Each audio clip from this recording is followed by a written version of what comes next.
Всем привет! Сегодня модель американского истребителя P-39 Airacobra, который был создан по заказу Британии. Это американский истребитель периода Второй мировой войны, отличавшийся необычным для своего времени расположением двигателя за кабиной пилота, также передней стойкой шасси. В этом были как свои плюсы, так и минусы.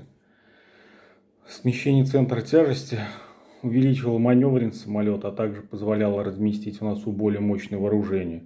Пушку, пулеметы и крыльевые пулеметы. Передняя стойка шасси позволяла избежать капотирования при посадке. Но этот самолет был не для новичков, поскольку легко срывался в плоский штопор. Однако среди опытных пилотов это был хороший выбор. Трижды Герой Советского Союза Покрышкин одержал на П-39 48 из 59 своих побед.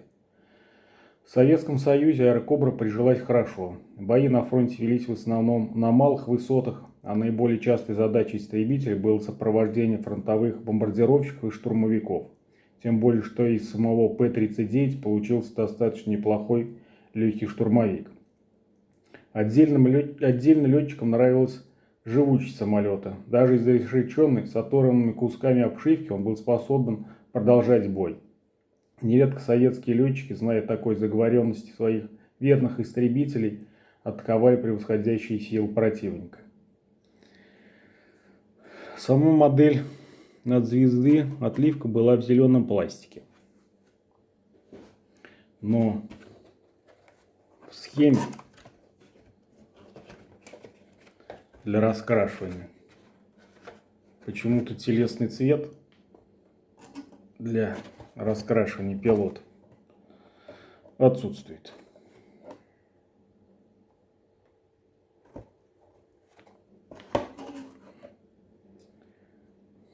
Внутри вот мы видим пилота. Также особенностью самолета было наличие автомобильных дверей. Чтобы покинуть самолет, нужно было выходить в сторону. Поэтому был риск столкнуться с задними плоскостями.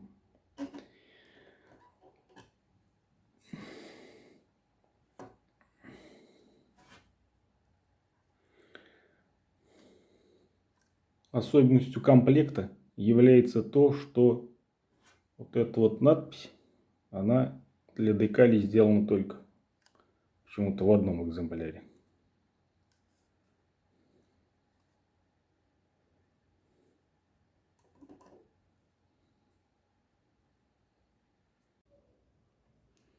Для получения данного вида разбалансировки пришлось в носовую часть добавить несколько грузил. Иначе без них носовая часть поднималась вверх, хвост перевешивал. Получалось вот так вот. В инструкции от звезды про это ничего не сказано.